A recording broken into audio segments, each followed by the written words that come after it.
চাওক BPF দলৰ পৰা মোক কোকৰাঝাৰ লোকসভা সমষ্টিত প্ৰতিদ্বন্দ্বিতা কৰিবৰ কাৰণে পেনেল লিষ্টত মোৰ নাম ঘোষণা কৰিছিলে। তো সেই হিচাপে মোৰ মানে প্ৰস্তুতি সম্পূৰ্ণভাৱে ক'ব গ'লে সম্পন্নই হৈছে আৰু মই আশা কৰোঁ ৩-৪ দিনৰ ভিতৰতে BPF দলৰ পৰা মোৰ নাম লোকসভা সমষ্টিৰ পৰা প্ৰতিদ্বন্দ্বিতা কৰিবৰ কাৰণে BPF দলে ঘোষণা কৰি দিব।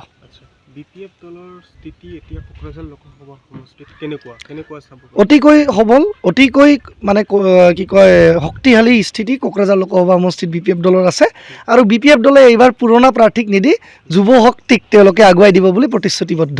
যদি খাম্পা বৰগোহাঁই ডাঙৰীয়াক যদি দিয়া হয় প্ৰাৰ্থী হিচাপে, তেনেহ'লে আপোনাৰ কি মতামত হ'ব, কি ভাবে আপুনি? চাওক, এটাই কথা মই যোৱাকালিও কৈছোঁ, কেইবাটা সংবাদ মাধ্যমত আজিও কৈ দিওঁ, কিছুমান ব্যক্তিক থাইলেণ্ড আৰু বেংককৰ দৰে ঠাইত গ'লে, কিছুমান ব্যক্তিক থাইলেণ্ড আৰু বেংককত গ'লে হয়তো ৰাইজে ভোট দিব পাৰে, কিন্তু অসম আৰু কোকৰাঝাৰ লোকসভা সমষ্টিৰ মাতৃ সমাজে সেইবিলাক কেণ্ডিডেটক ভোট নিদিয়ে।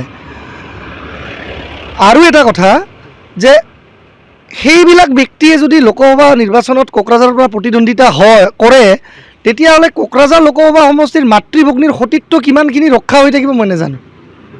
বৰ্তমান BPL দলেও কিন্তু প্ৰাৰ্থী প্ৰায় চূড়ান্ত কৰিছে, কিন্তু এতিয়ালৈকে যিহেতু দিয়া নাই, চিডলি সমষ্টিৰ বিধায়ক জয়ন্ত বসুমতাৰীৰ নামটো মানে আহিছে ৰাইজৰ মাজত, কি তেওঁ এইবাৰ লোকসভা নিৰ্বাচন খেলিব, কি ক'ব এই বিষয়ে? শুভেচ্ছা জ্ঞাপন কৰিছোঁ। জয়ন্ত দা এজন যুৱ ফেচ, পাৰ্টিত কি আছোঁ আমি বিৰোধী থাকিলেও বেলেগ কথা, এজন যুৱ নেতা তেখেতক শুভেচ্ছা জ্ঞাপন কৰিছোঁ। জয়ন্ত দা এজন যুৱ নেতা হিচাপে সমাজৰ কাৰণে কাম কৰি আহিব, আগবাঢ়ি যাওক, শুভকামনা থাকিল।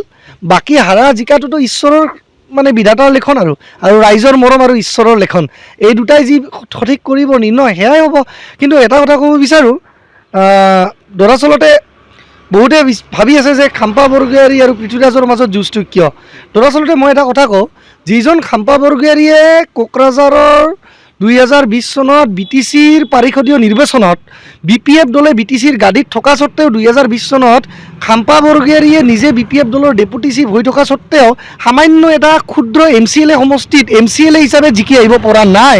সেইগৰাকী ব্যক্তিয়ে এই বৃহৎ এটা কোকৰাঝাৰ লোকসভা সমষ্টি, য'ত নেকি 9টাকৈ বিধানসভা আছে, য'ত নেকি 30টাতকৈ অধিক MCLA সমষ্টি অন্তৰ্ভুক্ত হৈ আছে, সেই ঠাইৰ পৰা খাম্পা বৰগোহাঁই ডাঙৰীয়াই কেনেকৈ জয়যুক্ত হৈ আহিব পাৰে, যাক অলৰেডি 50,000তকৈ কম জনসংখ্যা থকা MCLA পৰিষদীয় সমষ্টিৰ ৰাইজে ৰিজেক্ট কৰি দিলে।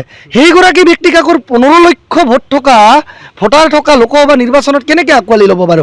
আৰু এটা কথা কওঁ দাদা, আজিৰ দিনত আপুনি যেতিয়া ঈশ্বৰক পুজিবলৈ যায়, আপুনিও সনাতন ধৰ্মাৱলম্বী লোক, ময়ো সনাতন ধৰ্মাৱলম্বী লোক, আমি যেতিয়া ঈশ্বৰক পুজিবলৈ যাওঁ, আমি ঈশ্বৰক পুজোতে, দেৱী দেৱতাক পুজোতে ৰাতিপুৱা আমি কি ফ্ৰেছ তাজা ফুলেৰে পুষ্পৰে পুজোঁ, নে বোলে 2 দিন 3 দিন বাচিয়া, যিটো মানে 2 দিন 3 দিন পুৰণা ফুলেৰে পুজোঁ? তো গতিকে ৰাইজে ফ্ৰেছ ফুল বিচাৰে, যি ফ্ৰেছ ফুল, তাজা ফুল, সুগন্ধি ফুল, সেই ফুলেৰেহে ঈশ্বৰক প্ৰণাম কৰিলে ফল পোৱা যায়। এই 2 দিন 3 দিন পুৰণা ফুল বা পেলনীয়া ফুলেৰে ঈশ্বৰক পুজিলে কিন্তু ফলাফল নাপায় বুলি মই অনুভৱ কৰোঁ। যোৱাকালি কিন্তু নৱশৰণীয়া ডাঙৰীয়া বঙাইগাঁও চহৰত উপস্থিত হৈছিল আৰু তেওঁ এটা কথা কৈছিল যে তেওঁ SP হৈ আছে, SP হৈ মানে ভৱিষ্যতত থাকিব আৰু নিৰ্বাচনত কিন্তু তেওঁ প্ৰতিদ্বন্দ্বিতা আগবঢ়াব।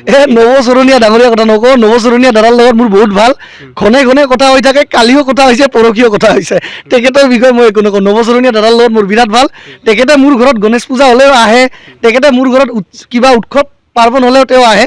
নৱশৰণীয়া দাৰ লগত মোৰ ৰাজনৈতিক সম্পৰ্কও ভাল, ব্যক্তিগত সম্পৰ্কও ভাল। তো তেখেতকো শুভেচ্ছা জ্ঞাপন কৰিছোঁ, তেওঁৰ লগত মই একো বিতৰ্ক কৰিব বিচৰা নাই।